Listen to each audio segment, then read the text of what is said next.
నేను మీకు కథలు చెప్తున్న ప్లాట్ సెన్సార్.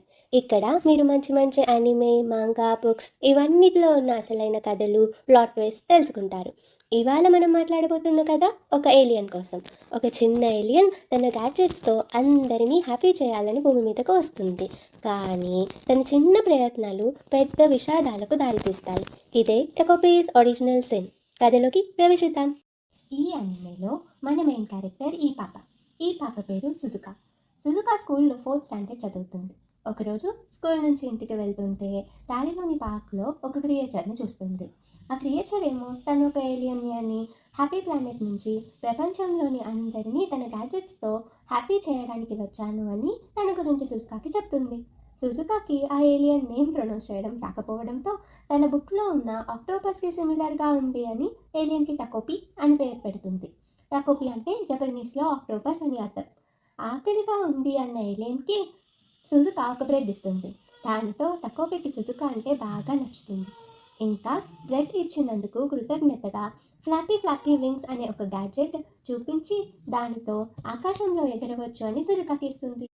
తనకి ఆ గ్యాడ్జెట్ వద్దు అని తాను స్టేషనరీలో బోర్డు కొనుక్కోవడానికి వెళ్ళాలి అని వెళ్ళిపోతూ ఉంటుంది. అప్పుడు టకోపీ ఆపి ఎందుకు వద్దు అని అడుగుతుంది. దానికి సుజుకా నేను ఎగిరినంత మాత్రాన ఏమీ మారిపోదు అని వెళ్ళిపోతూ ఉంటుంది. కానీ టకోపీ ఏమనుకుంటుందంటే మేబీ మనుషులు రాత్రులు ఎగురుతారేమో, అందుకే సుజుకా గ్యాడ్జెట్ మీద ఇంట్రెస్ట్ చూపించలేదు అని. నెక్స్ట్ డే సుజుకా టకోపీని పట్టుకొని తన స్కూల్ ఫ్రెండ్స్ నుంచి దాక్కొని ఉంటుంది. వాళ్ళ ఫ్రెండ్స్ మాటలు బట్టి మనకి ఏం అర్థమవుతుందంటే సుజుకా రైటింగ్ బోర్డ్ని వాళ్ళు ఇప్పటికే 3 సార్లు విరగొట్టారు అని.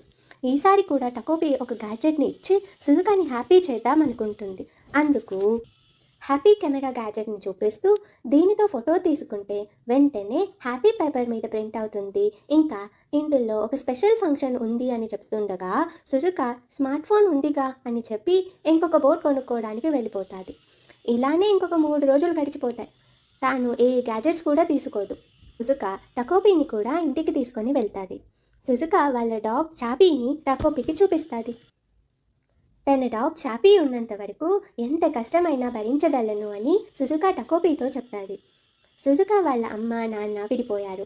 వాళ్ళ అమ్మ పనిలో బిజీగా ఉంటారు. సుజుకాకి ఉన్నదంతా ఆ చాపీ మాత్రమే. సుజుకా టకోపీని పార్క్లో వదిలిపెట్టి రేపు కలుద్దాం అని వెళ్ళిపోతుంది.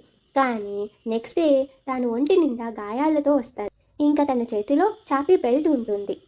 ఆ గాయాలను చూసి టకోపీ డెకరేషన్ అనుకుంటుంది. పాపం ఆ మార్క్స్ ఏంటి అని టకోపీ సుజుకాని అడిగితే సుజుకా అవి నా ఫ్రెండ్తో ఫైట్ అయ్యింది అందువల్ల అయ్యాయి అని చెప్తుంది. ఈసారి కూడా టకోపీ ప్యాచప్ బ్యాండ్ అనే గ్యాడ్జెట్ ఇస్తుంది. ఆ బ్యాండ్ని యూజ్ చేస్తే ఎవరైనా సరే ఫ్రెండ్స్ అవ్వచ్చు అని అంటుంది. అప్పుడు సుజుకా నాకు ఆ గ్యాడ్జెట్ కావాలి అంటుంది. టకోపీ గ్యాడ్జెట్ యూజ్ చేయడానికి కొన్ని రూల్స్ ఉన్నాయి. ఆ గ్యాడ్జెట్ని ఎప్పుడు అంటే హ్యాపీ ప్లానెట్ నివాసుల ఎదురుగానే యూజ్ చేయాలి. కానీ సుజుకా ఏమో అది తాను స్వయంగా స్లోగా ఒంటరిగా యూజ్ చేస్తాను అని అంటుంది. సుజుకా ఎప్పుడూ ఏమీ అడగలేదు అని టకోపీ ఆ గ్యాడ్జెట్ని ఇస్తుంది. కొంత టైం అయ్యాక టకోపీకి సుజుకా ఆ గ్యాడ్జెట్ని సరిగ్గా యూజ్ చేసిందో లేదో అని అనిపించి వాళ్ళ ఇంటికి వెళ్ళి చూస్తే సుజుకా ఆ రిబ్బన్ యూజ్ చేసి ఫ్యాన్కి హ్యాంగ్ అయ్యి ఉంటుంది. అంటే సుజుకా సూసైడ్ చేసుకుందని టకోపీకి అర్థమవుతుంది. చాలా బాధపడుతుంది. సడన్గా టకోపీకి వాళ్ళు హ్యాపీ కెమెరా యూజ్ చేసి ఫోటో తీసుకోవడం గుర్తు వస్తుంది. ఆ కెమెరాకి ఒక స్పెషల్ ఫీచర్ ఉంది అని ఆ రోజు టకోపీ చెప్పబోయింది కదా. అది ఏంటంటే ఆ ఫోటోని మళ్ళీ ఆ కెమెరాలో లోడ్ చేస్తే ఆ ఫోటో తీసుకున్న డేకి వెళ్ళిపోవచ్చు. అంటే పాస్ట్ టైం ట్రావెల్ చేయవచ్చు అన్నమాట. పాస్ట్కి వెళ్ళి సూసైడ్ని ఆపొచ్చు అనుకుంటుంది. ఈసారి సుజుకా కోసం అన్నీ తెలుసుకోవాలి అనుకుని సుజుకాతో స్కూల్కి వెళ్ళాలి అని డిసైడ్ అవుతుంది. ఎందుకంటే సుజుకా సూసైడ్ రీజన్ తెలుసుకుంటే సూసైడ్ చేసుకోకుండా ఆపవచ్చు అని.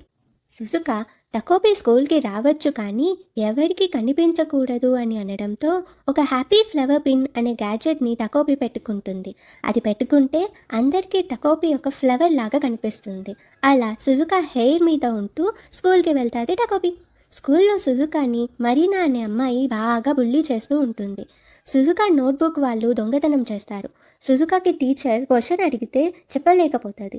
టకోపి ఆమె దానికే సూసైడ్ చేసుకుందేమో అనుకుని తాను మళ్ళీ ఆ ఫోటో తీసుకున్న డేకి వెళ్ళి ఈసారి క్వశ్చన్కి ఆన్సర్ నేర్పిస్తుంది. నెక్స్ట్ డే సుజుకా టీచర్ క్వశ్చన్కి ఆన్సర్ చెప్పగలుగుతుంది. ఇలానే మరీనా సుజుకా బ్యాగ్ దాచేసిన, బుక్స్ దాచేసిన టకోపి తీసుకొని వస్తుంది.